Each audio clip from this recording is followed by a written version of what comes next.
Vous connaissez sûrement GTA, ce jeu où on peut faire un peu tout ce qu'on veut, notamment voler les voitures aux gens et tout. Et par exemple là, on voit un mec mettre en joue un gars et lui voler sa bagnole.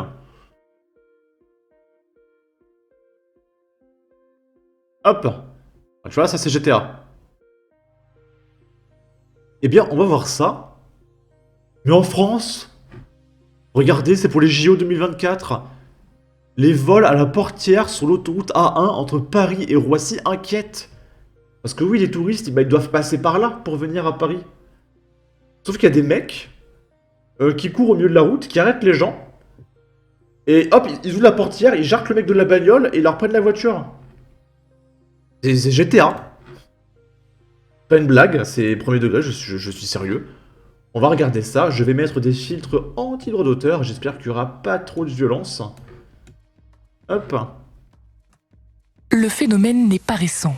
Déjà en 2011, avec ce clip, la préfecture de police alertait sur les vols à la portière sur l'autoroute A1 à proximité de Paris. Ici, Voilà, donc là le mec, hop, il rentre dans la bagnole, il va jarter le mec.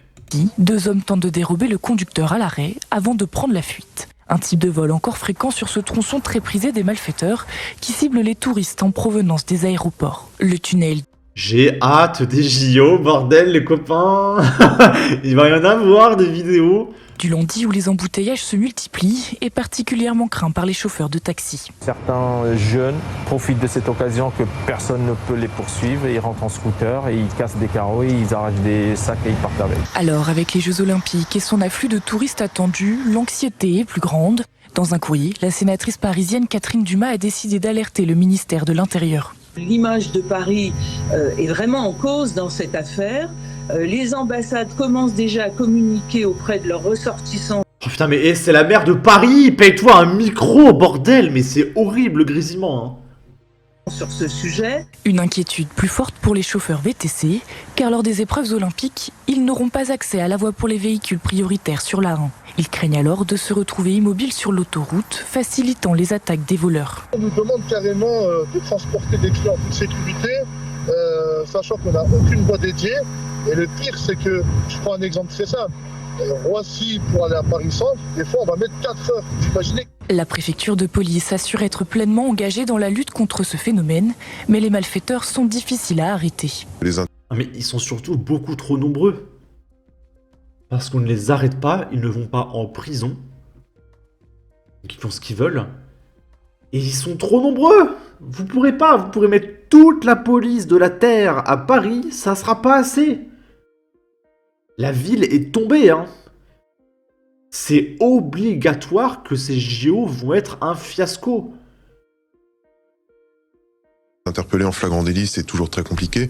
On peut pas mettre 50 policiers sur l'autoroute A1 pour la surveiller. En 2023, le phénomène a diminué de 14% dans l'ensemble du département de la Seine-Saint-Denis, par lequel passe l'autoroute A1.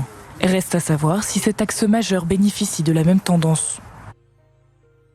On va se faire humilier internationalement, c'est incroyable, hein. Et le pire, c'est que ça ne commence pas à les préoccuper qu'à la... non, ça ne commence à les préoccuper qu'à l'approche des JO.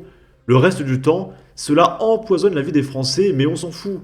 Le retour des attaques à diligence. Pourquoi ne pas activer la fermeture automatique des portes de démarrage? Ça va encore donner une belle image de la France. Les JO, ça va être des cambriolages, des choses que je ne peux pas dire sur YouTube, des agressions, des menaces, du harcèlement, des meurtres, etc. Je vous laisse bien sûr deviner qui seront les victimes et qui seront les coupables. Alors déjà, souvenez-vous, la honte internationale quand Gérald Darmanin avait dit oui, c'est la faute des Anglais, et les Anglais n'ont pas aimé se faire accuser à tort. Et vous imaginez, il va y avoir toutes les ethnies du monde. Il pourra pas dire c'est les Polonais, les Brésiliens, les machins, parce que les Brésiliens seront pas contents, les Polonais seront pas contents. Il faudra dire qui c'est. Il faudra dire qui c'est. On les reconnaît bien sur la vidéo, c'est encore Kevin et Matteo, rien à voir avec l'immigration. Le phénomène n'est pas récent. C'est toi. Ici, il y a la compagne d'un policier qui a été reconnue par des gens qui ont été relâchés, parce qu'il n'y a pas de prison en France, malheureusement. Et du coup, il y a 4 femmes qui l'ont retrouvé et qui l'ont défoncé. Et je suppose qu'elles n'iront toujours pas en prison. Il n'y a pas de prison en France. Il n'y a pas de prison.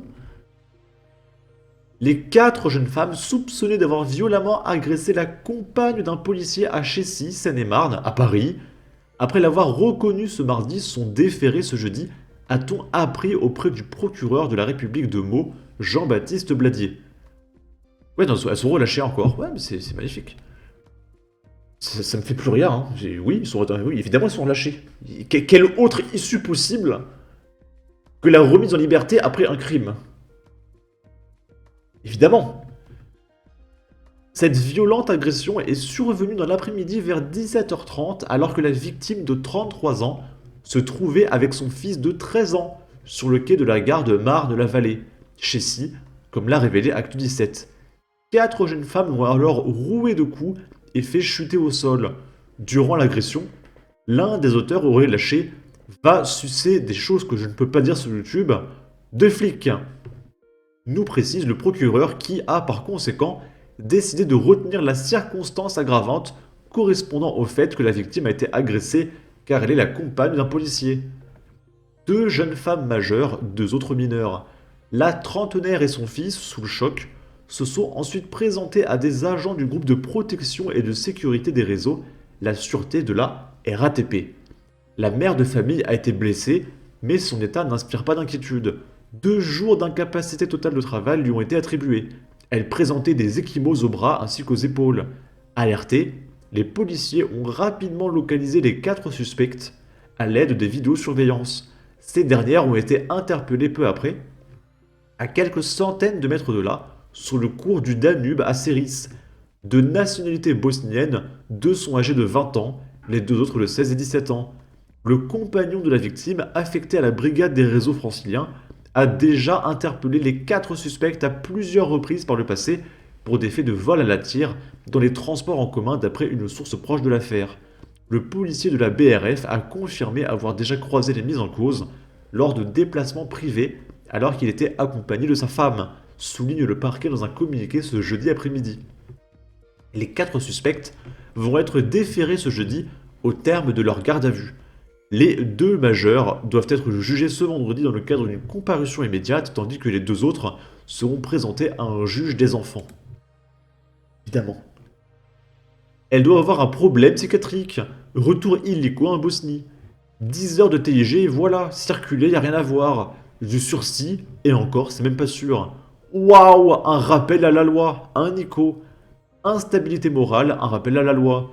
Pas de sursis et pas d'inscription de son casier. En tout cas, n'hésitez pas à donner votre avis, votre opinion, à partager, liker, commenter, ça aidera au référencement de la vidéo sur YouTube. Abonnez-vous, suivez-moi sur Twitter, et à la prochaine pour de futures vidéos. Ciao!